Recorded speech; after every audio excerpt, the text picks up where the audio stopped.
Ladies and gentlemen, good morning, good afternoon, good evening. I am your host, Data T, and this is my channel, The Good Guys. Guys, today's story comes out of Chicago, okay? That terrible state of Illinois. And the title reads, Man Critically Injures Alleged Home Invader. Now, I think there's some other things that I need to add to this video, and I'm going to do that. And so this is going to be a little bit longer than usual. But I will. I think I need to cover it because it just covers the sad state of Illinois and why we always hear this nonsense in Chicago. But before I do that, guys, if you wouldn't mind leaving a like, leaving a comment, subscribe. Remember, we are on that road to 1,000 subscribers. It is the goal of the channel, and we are getting there. It's slow, but it's no problem. We've just hit 200. It's fantastic. Okay. And I appreciate it, guys. Okay. And you guys feel free. Hit me on Twitter, hit me on Minds, and even on TruthSocial. So let us dive in to today's story. And we're also learning more about a home invasion that ended in gunfire on the city's northwest side, as WGN's Brona Tomoti reports. Good evening, guys. Since Friday evening, dozens have been shot around Chicago, including at least 6 minors. Today, another shooting on a quiet block of Belmont Cragen when police say a 26-year-old man shot a stranger who entered his home. Somebody coming to your house with drama, you do what you gotta do. Like I say, you got your loved ones. He protecting his family. Anton Williams, amongst neighbours on a normally quiet block in Belmont Cragen, reacting today to the police swarming his street. Man, it's actually quiet, to be honest. This is kind of the first time going through some shenanigans, you know? Very shocking news on what's going on. We're told several gunshots rang out sometime after noon. And that's definitely close to home. Andre Davis has been here a long time. Yes, been over here 23 years. As have many others, all saying they've never seen anything like this. Margot Rivera, meanwhile, is a newbie to North Mead. I just moved into the neighborhood. I mean, I have my U-Haul truck in the back. Telling us she thought someone was suffering from heat stroke when she initially heard the sirens. And now I'm hearing a homeowner shot an intruder. We're told someone allegedly tried to enter a home nearby, and it was a resident who fired a gun in self-defense. The fire department tells us they took a 35-year-old man from the scene in critical condition. This, though, far from the only guns fired in Chicago this holiday weekend. Since Friday evening, more than 30 people have been struck in the city, including half a dozen children. When a baby get a hold to a gun, it's never an accident. Before we address what this man has just said, I want you to realize what has happened, okay, in Chicago. This is a normal thing. Children getting shot, kids shooting, it is a normal thing. And I want you to pause for a little bit and just think about that. Just me saying it. Why is this normal in Chicago? Why? In the terrible state of Illinois, why is this normal? Okay, so just think about that. Okay, don't need to answer it. Okay, and I don't want to answer it either. But let me tell you this: a man who walks into this guy's house ends up getting shot in critical condition. The homeowner is a good guy. Okay, this is why if you have a house, you have any place that you are living long term, I don't even care if you're living in your goddamn car, you should have a firearm. You should be able to protect yourself, period. Okay, now for all of the rest of this nonsense that's going on here, what I cannot stand, folks, is that whenever there's a shooting, all these police officers come out of nowhere. What is the point? And I did cover this one time. Some of it is training. There's no question about it. How to collect evidence, the trajectory of the bullet and all kinds of other things. I understand that. Okay?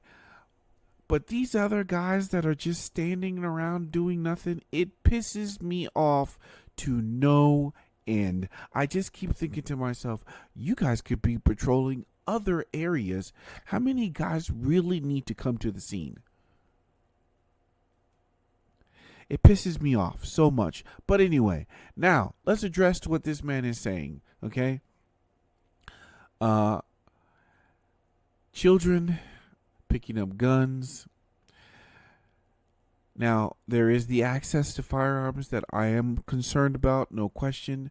But I will have to tell you, because of the Kids Week that I covered, I am in favor of children who are responsible and who have been deemed by the parents as responsible having access to guns. I mean that. When their life is in danger, when their siblings' life is in danger, and even if the parents, they should be able to access that gun. But that is deemed by the parents, okay? And what he is saying here, he is trying to make the case that, yes, these children should not have guns, or we should be having them locked up. No, fuck that. Okay, I'm not going to prescribe to that at all. Okay, so let's hear the rest of the story, guys. It's negligence. Crisis responder Andrew Holmes speaking last night outside the emergency department at Comer Children's Hospital after a 6-year-old boy was brought there when a gun went off inside a Washington Heights home on the 1100 block of West 90th. That's why we study pushing, and we'll be in Washington pushing to have these gun locks mandatory on these guns, and also hold the parents accountable. Less than 2 hours after that, a 13-year-old boy was shot in the head in Englewood, near the corner of 60th and Elizabeth. He too was taken to Comer's in critical condition. Stop giving respect to that weapon and start giving respect to your children. Now, please tell us, so far this year, at least 260 minors have been shot around the city. That's a more than 8% increase on last year's numbers. With regard to that shooting in Belmont Cragen, we're told the suspect was shot twice in the chest and is being treated at Loyola. Folks, what the community activist guy was saying, that's bullshit. Respect to the weapon. There should be respect to the weapon at all times. As one of the 4 firearm safety, treat that weapon like it is loaded. You should respect it.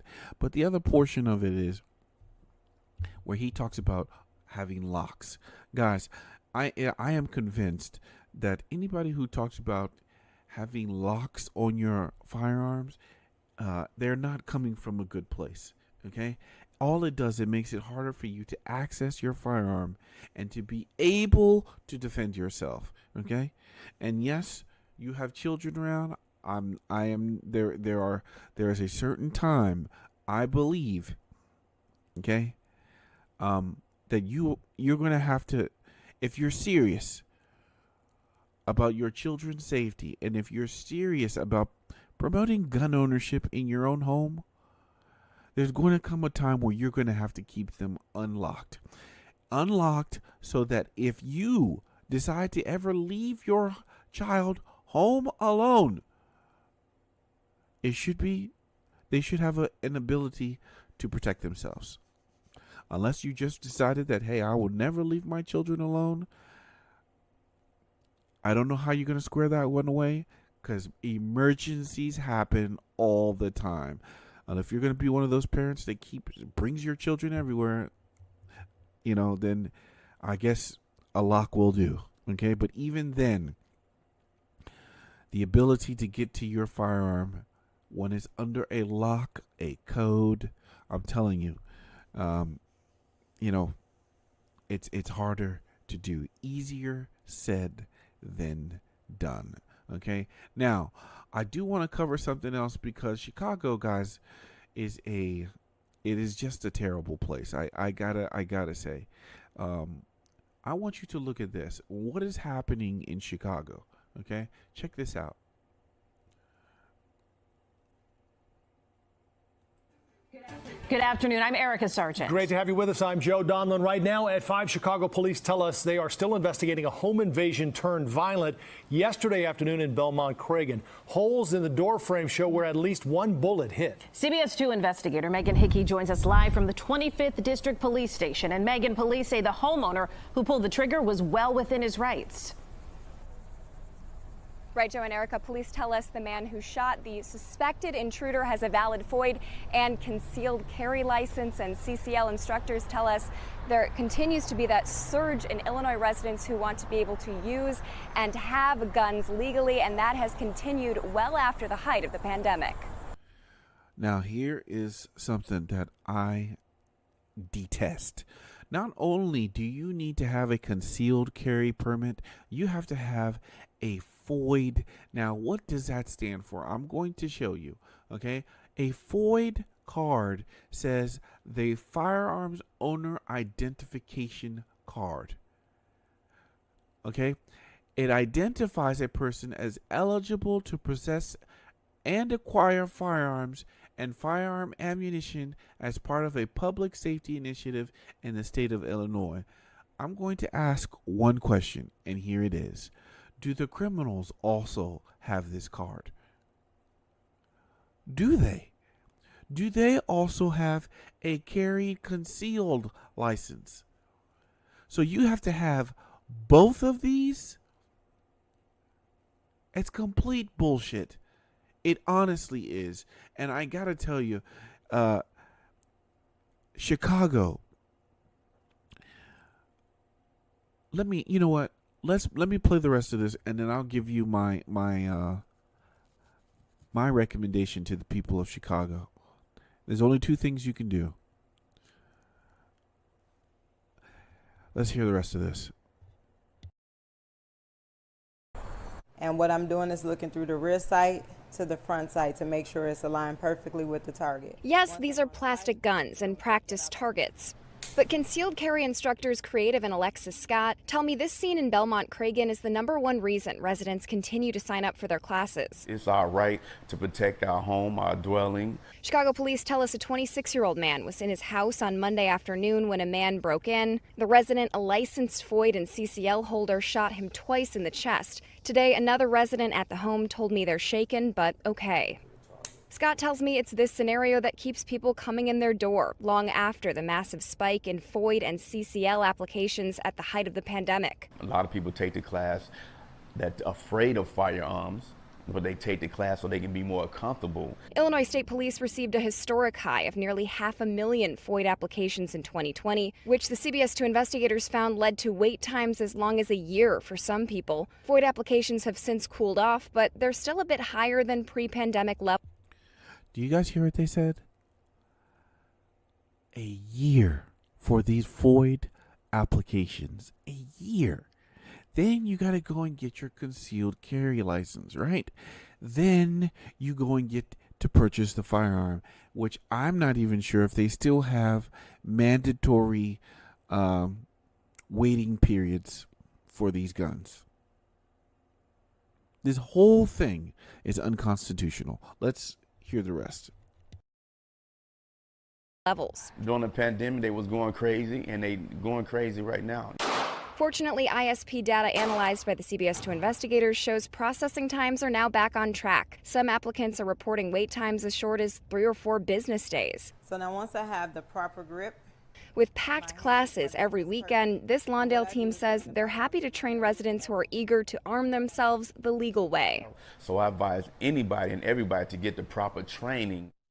Now, CPD originally told us charges were pending in that case, but late today they said the man who was being questioned has been released without charges and the investigation is ongoing. Now, we should say as of May, Cook County was closing in on nearly 750,000 FOID card holders, and there are about 2.4 million FOID card holders across the state. Live at the 25th District Police Station.